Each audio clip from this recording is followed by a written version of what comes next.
Microphone.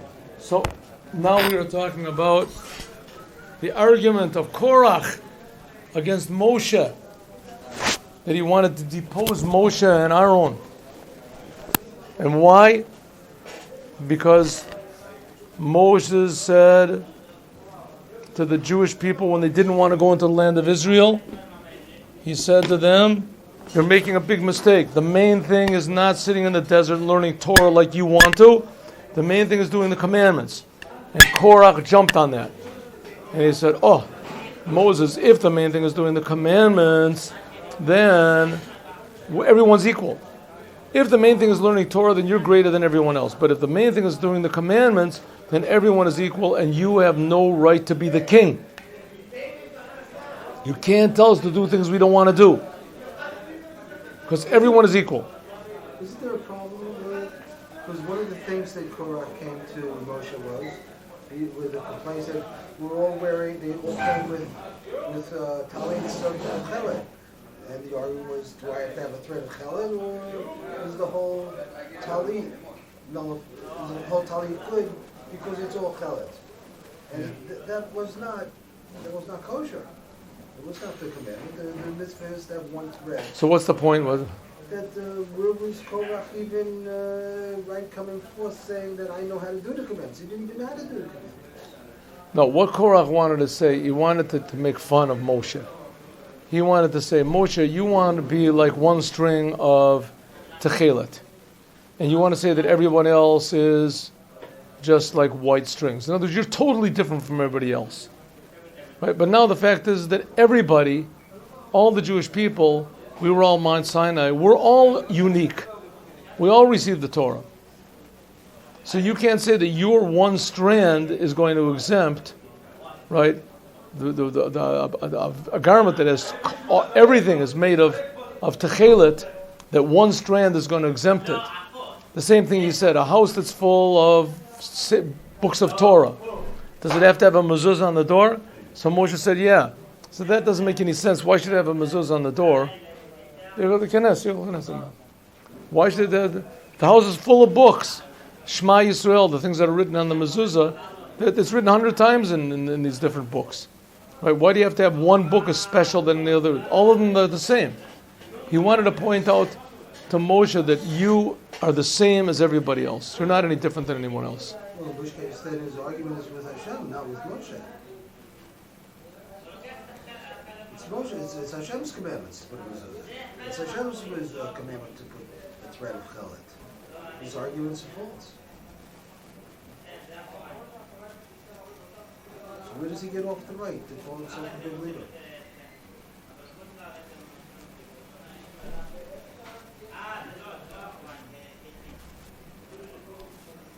Listen, it could be that up to Moshe explaining the Torah to everybody, the question is a good question. I don't exactly know the answer. But it could be that Moshe, until he explained the Torah to everyone, so the Torah was up for interpretation. And they were saying, we have our interpretation, you have yours. The interpretation of the Torah goes according to the majority. Right? In the Torah it says that you'd have to put a strand of blue on your tzitzis. But it doesn't say that that means that it's only that you have to do it on a garment that's completely blue. In other words, you have to put a blue strand on. The blue strand, you have to put it on. But what if you do put it on? In fact, what if you have the whole entire garment is blue? You have to put one more strand of blue on, right? So that's how Moshe interpreted it. But in the Torah, it doesn't say that. I think it does. No, it doesn't. It says you have no. Yeah, it says right in the previous portion we had. You have to have patil techelet. In other words, there has to be at least one. And they said, what if you have all? What if all of them are techelet? You have to have one more? And Moshe said, yes, my interpretation of the Torah is you do have to. And they all laughed at him. When Moshe was interpreting the Torah, it doesn't say in the Torah that you have to have only one string. And it could mean you have to have at least one string, maybe more. The same thing, you have to have a mezuzah on your house. Right? Maybe it's talking about only a house that doesn't have books in it. We don't know.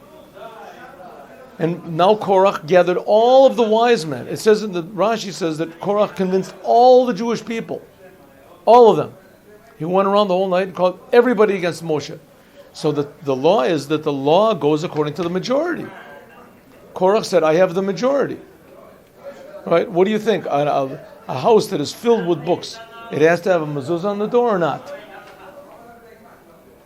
Right? So Moshe said, of course it does. They said, they laughed at him. Good, according to your interpretation, it does. But Moshe, you're totally wrong. Why is your interpretation like that? Because it's totally selfish. You want to be special from everybody else. Just like you want to say that a house that's filled with books, Torah books, has to have a mezuzah on it. It doesn't have to have a mezuzah on the door. Who says it has to have? What? Korach was saying a house has to have a mezuzah on the door only if it's not filled with books. But if it's filled with books, you don't have to have one. How do you know he's wrong? How do you know that he's wrong? But he has the majority of people on his side that all agree with him. Maybe he's right. They were disagreeing with Moshe's right to rule. If Moshe didn't have the right to rule, maybe he was wrong all over. Moshe wasn't teaching from his own. That's what Moshe said, but that's not what they said. And who settled the argument? The majority. No, Hashem settles the argument. Afterwards, Hashem did settle the argument, but until then, the question is, what is their point? That's your question.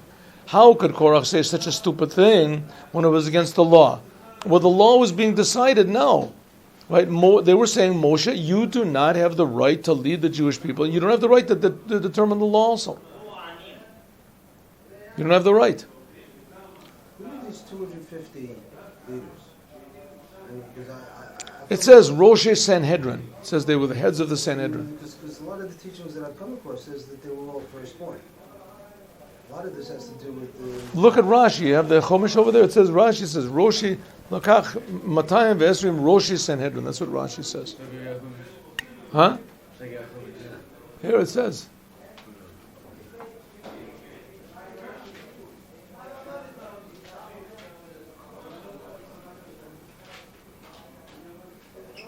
Okay, but let's go on. That's a side question already. What did he say, right? Huh?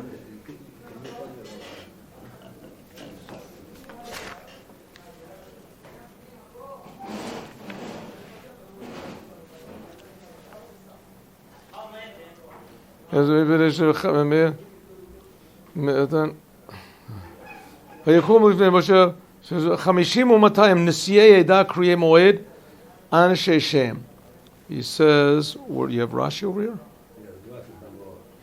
There it is.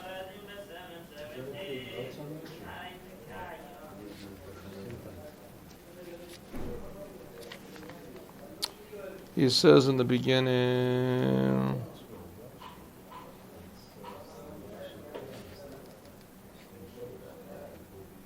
what did he do? He rose and assembled 250 men fit to be the heads of the Sanhedrin, most of them for the tribe of Reuven, who were his neighbors. So, the Sanhedrin did not have to come from...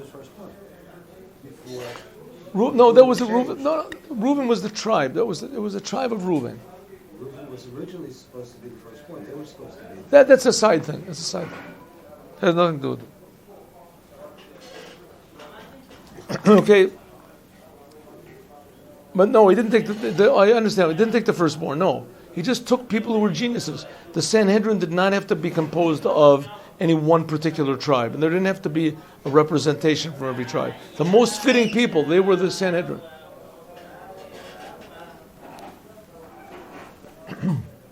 But in any case, I think that's the answer to your question. He had the majority of the people with him. He had all the Jewish people with him.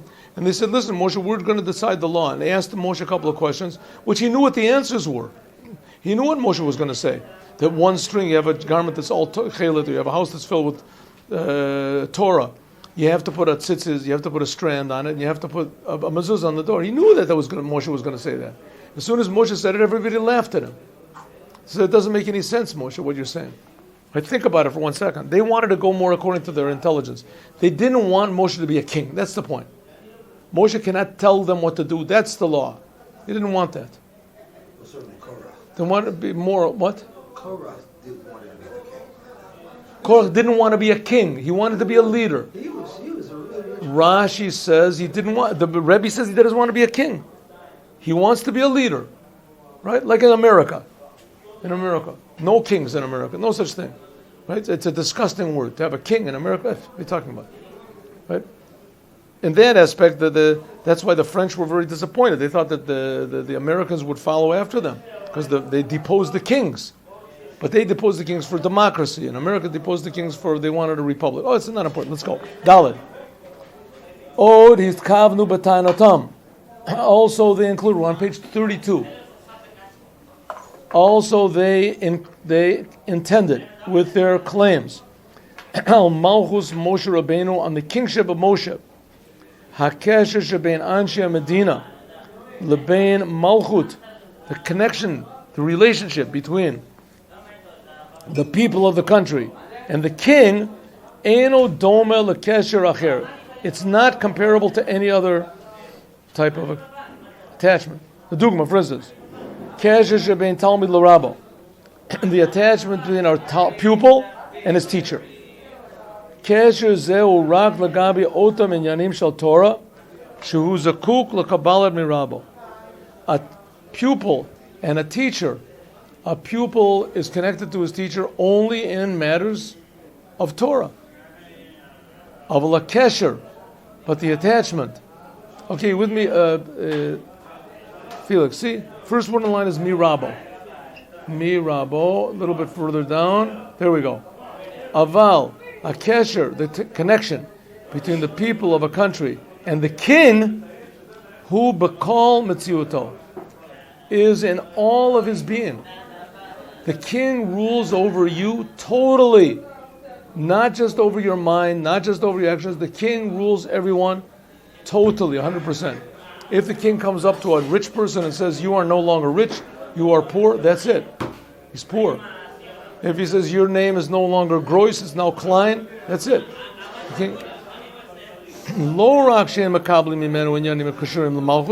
Not only are the people dependent on the king for things of kingship, political things, their whole entire being is connected to the king. And that's what you should think every time when you say that God is the king of the universe. Melech Olam means that God, He rules over every single aspect of my life.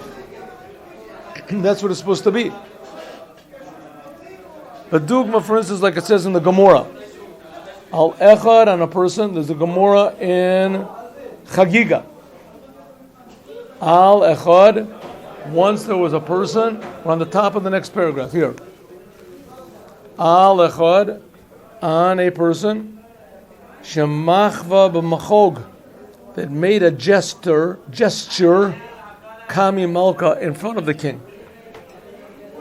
A person that he made a sign to one of his friends in front of the king. Machva b'machog. He made a sign, a gesture. He waved to one of his friends, standing in front of the king, and he waves to one of his friends and says hello. Ramaz al davar mesuyam. He threw a little bit of a hint. He made a gesture, b'nochachut hamelech, in front of the king. V'danu oto lamita, and the king said, "Who are you making signs for? Take him out and kill him." Ki b'kach gila et mitziuto shalo b'sevivot hamelech, because in this he was showing. This person was trying to show that he was a separate entity from the king. He had his own independence. Right? You're standing in front of a king, you're supposed to be totally negated in front of the king. Totally negated. You can't go like this, wave somebody. Who are you waving to? My mother. Can't come out and kill him. It's not proper. So in front of the king, you don't mess around. The king totally rules over everything you do. You want to do something outside of the king, that's called rebellion. It's all rebellion. Zui Marida B'Malchus. This is a rebelling against the king. Lemerot she'al yedei mechva b'machov hu gilui rak metziuto. In fact, close the door, please. We have to find some sort of a solution to this. We'll see what it is. What? It's not going to happen so fast. Let's go to the water park. Maybe we can get some of the picture. Davar she'enu pogea, I'll ask him. Pogea be'inyani malchus. I'm sorry. What did this person do? The person didn't make a sign, like in the like this. He just made a little sign to somebody on the side. This has no connection to rebelling against the king. He had no intention to rebel against the king. He just showed that he was a separate thing. He saw his mother and he's made a Kamo Eitzel Talmud, like for instance a pupil. Sha'aselo lios more alacha livnei rabo. For instance, a pupil cannot decide laws in front of his rabbi. Ki adavar kashur im inyanim shuhu mekabel mirabo. Because with your rabbi, so you cannot show yourself to be a Torah entity. You're not separate from your rabbi as far as Torah goes. But as far as other things go, you can, right? Your mother comes in, you can make a signal. There's nothing wrong with that in front of your rabbi. Kamo, it's not. But if you say a law in front of your rabbi, this is like rebellion. Ki malucha tzaricha.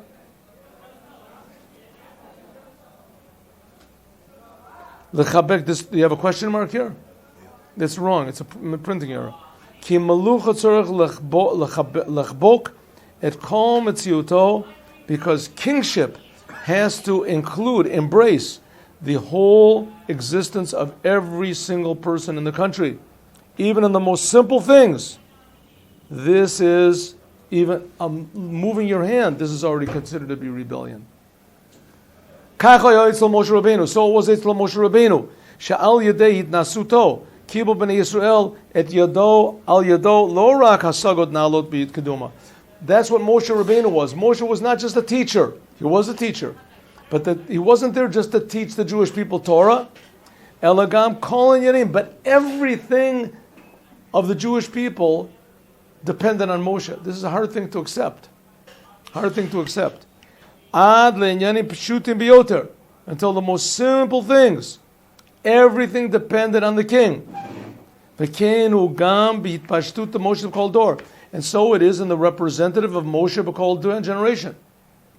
All of the great rabbis, the tzaddikim, Rosh B'nai Israel, Shekol Anshe B'doram, all of the people that are under a rabbi have to receive their life by means of this rabbi.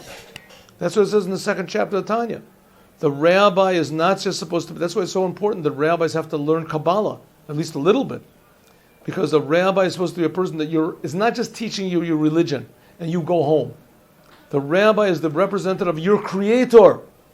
That God is creating you every second. And the only representative that he has is the rabbi. So whichever rabbi that you have, that's supposed to be your connection to the creator of the universe. He's the example of a person that shows that everything he does, says, thinks, acts, every movement that he does is only according to what God wants. That's what a true tzaddik is. And because God in fact is creating everything all the time. So a person that is like that, he's like a king. And you, if you're connected to him, your whole existence depends on it. It says in the Tanya that the whole world receives its life by means of a tzaddik. If there wasn't a tzaddik, there wouldn't be any life in the whole world. And we're talking about now all the whole world. We're talking about all the idolaters and all the evil people and everything. They all